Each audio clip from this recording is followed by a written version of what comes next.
నమస్తే, welcome to our channel. నేను మిషాల్ని. అమరావతి పర్యటనకని వెళ్తున్న షర్మిల గారిని పోలీసులు అడ్డుకున్నారు, ఏపీ పోలీసులు.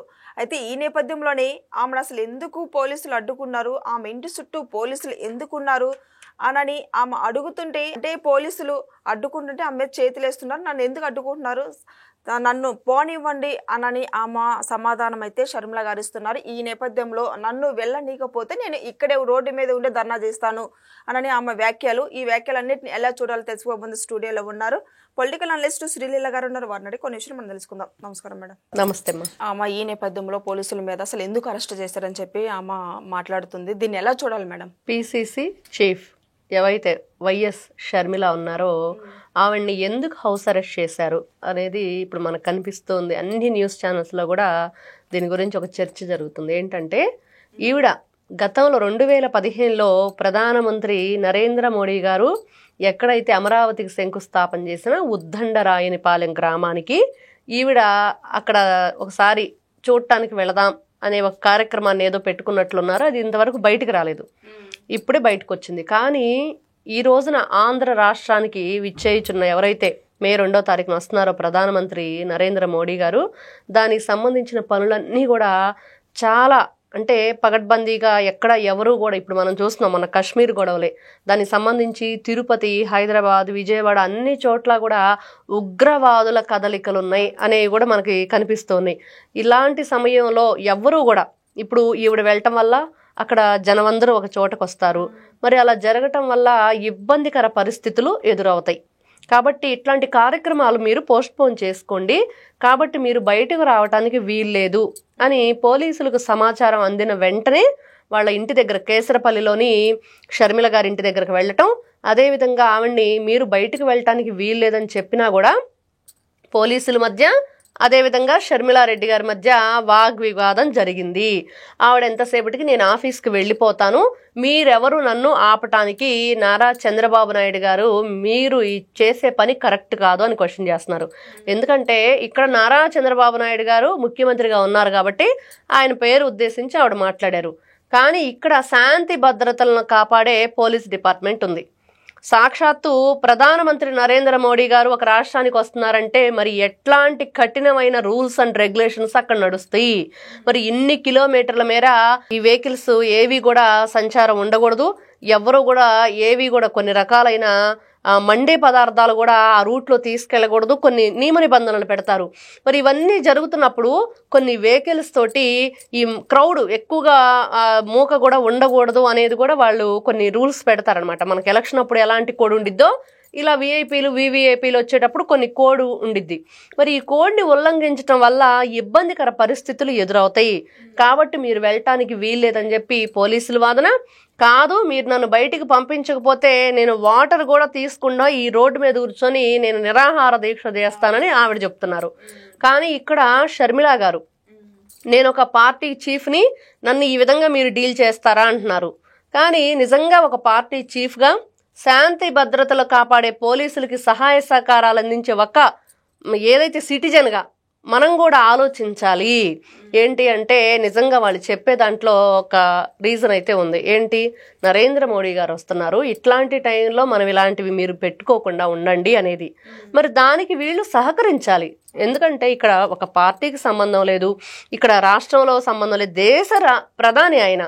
మరి అట్లాంటి వాళ్ళు వస్తున్నప్పుడు మీరు కూడా అంటే ఈ మధ్యకాలంలో only YSRCP party, Janasena, TDP, బీజేపీనైనా ఇంకేం పార్టీ లేవా అని కొన్ని క్వశ్చన్స్ వస్తున్నాయి. మరి ఉంది, కాంగ్రెస్ కూడా ఉంది, కాదని అంటలేదు. కానీ మీ నుండి రాష్ట్రానికి ఇలాంటి శాంతి భద్రతలు ఉల్లంఘించే విధంగా కాకుండా శాంతి భద్రతలను కాపాడే విధంగా మీరు సహాయ సహకారాలు అందించాలని ఈ రోజున అందరూ కూడా కోరుకుంటున్నారు. కాబట్టి షర్మిల గారు దీనికి సహకరిస్తే బాగుండేది అనేది ఈరోజు అందరి అభిప్రాయం. తర్వాత మరి ఆమెను ఇప్పుడు పోలీసులు అడ్డుకోకపోతే ఆమె అక్కడే నిరాహార దీక్ష చేస్తూనంటుంది కదా మేడం. ఇప్పుడు తర్వాత ఇంకా ఆ పరిణామాలు ఇంకా ఎలా ఉండబోతున్నాయి అంటే మీరేం చెప్తారు? ఏమీ ఉండదు. హౌస్ అరెస్ట్ అంటే ఇప్పుడు ఎవరైనా సరే కొన్ని కార్యక్రమాలు ఇలాంటివి చేయకూడదు అన్నప్పుడు చేస్తారు అన్నప్పుడు హౌస్ అరెస్ట్ అనేది ఎక్కడైనా ఉండేది. ఆ బ్యారిగేట్స్ పెట్టడం, వాళ్ళ కార్లు కానీ దానికి సంబంధించినవి ఏవి కూడా బయటికి వెళ్ళనీయకుండా చేయటం, వీళ్ళని ఇంట్లోనే ఉంచడానికి వీళ్ళు ప్రయత్నం చేయటం. వాళ్ళు తెలుసుకోవాలి, ఏదో ఒక విధంగా మనం కాంప్రమైజ్ అయ్యి ఓకే ఇక్కడ వితండవాదం లేకపోతే ఇంకోటి చేయకూడదు. ఇక్కడ పరిస్థితులకు అనుకూలంగా మనం కూడా ఒక సిటిజన్గా, మనం కూడా ఒక పౌరురాలుగా ఆలోచించి అడుగు వేస్తే బాగుండిద్ది. కాబట్టి దాంట్లో పెద్ద చర్యలు తీసుకోవటం లేకపోతే ఇంకోటి ఏది ఉండదు. ఇవన్నీ కూడా జనరల్గా జరిగాయి కాబట్టి పెద్ద ఇబ్బంది ఉండదు.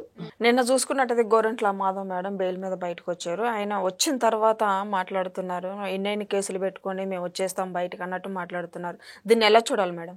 గోరంట్ల మాధవ్ నిజంగా అసలు ఈ వ్యక్తి ఏం చేశాడు, ఎందుకు ఈ రోజున బెయిల్ నుంచి బయటకు వచ్చిన తర్వాత కూడా ఎందుకు ఇలా మాట్లాడుతున్నాడంటే నిజంగా ఇతనికి మాట్లాడే హక్కు లేదు.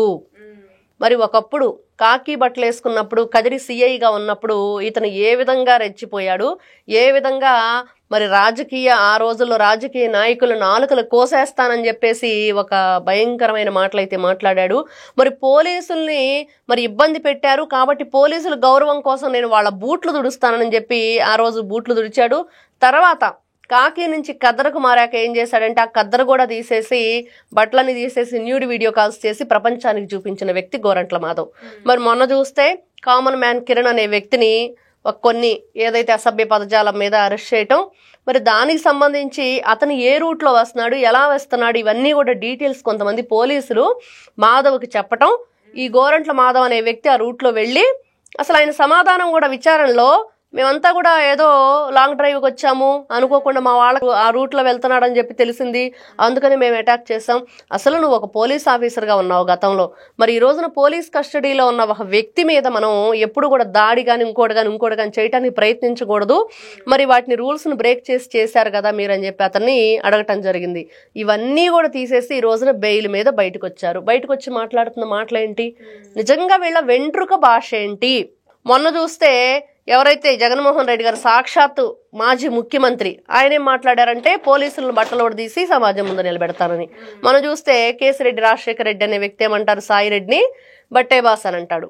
మరి సాక్షాత్తు ఒకప్పుడు గౌరవ ముఖ్యమంత్రి ఇప్పుడు మాజీ ముఖ్యమంత్రి ఆయన ఎవరైతే ఉన్నారో జగన్మోహన్ రెడ్డి ఆయనేం మాట్లాడతాడంటే బోసుడికి అనే పదానికి అర్థాలు మాట్లాడతాడు. మొన్న చూస్తే విజయసాయి రెడ్డి మరి బట్టేబాస్ అన్న అతన్ని మరి కొంతమంది పోలీసులు సగం బట్టలే ఊడదీశారు, మిగతా బట్టలు ఊడదీయటాన్ని నేను సహాయం చేస్తానంటారు. మరి ఈ రోజున గోరంట్ల మాధవ్ అనే వ్యక్తి బయటకు వచ్చి మాట్లాడిన మాటలు కూటమి ప్రభుత్వాన్ని మరి నారా చంద్రబాబు నాయుడు గారిని వీళ్ళందరినీ ఉద్దేశించి పూటకు అక్రమ అరెస్టు. ఎక్కడ జరిగింది అక్రమ అరెస్టు? ఈ రోజున అంతా న్యాయబద్ధంగానే నడుస్తుంది. మీరు తప్పులు చేశారు కాబట్టి ఈ రోజున జైలు కూగడుతున్నారు.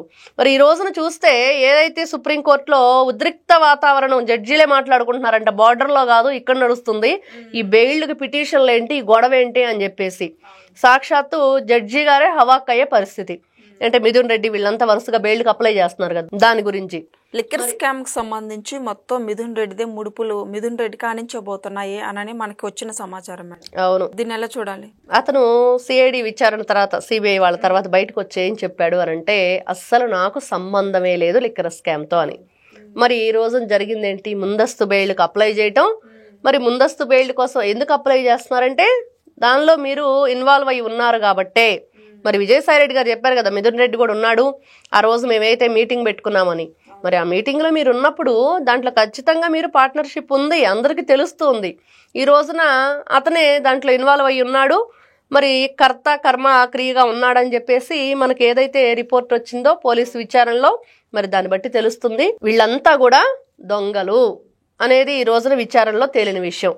కానీ వీళ్ళు ఇంకా కూడా ఏదో ఒక విధంగా ప్రజల్ని మభ్యపెట్టి మోసగించి ఎలాగైనా తప్పించుకోవాలని చూస్తున్నారు. ఖచ్చితంగా ఈ రోజున న్యాయస్థానాలు కానీ లేకపోతే శాంతి భద్రతలను కాపాడే పోలీసులు కానీ అందరూ కూడా మా పని మేము చేసుకుపోతాము, ఎవరిని వదిలిపెట్టే ప్రసక్తే లేదని ఖచ్చితంగా చెప్తారు. ప్రజలు కూడా అదే కోరుకుంటున్నారు. Thank you. నమస్తే.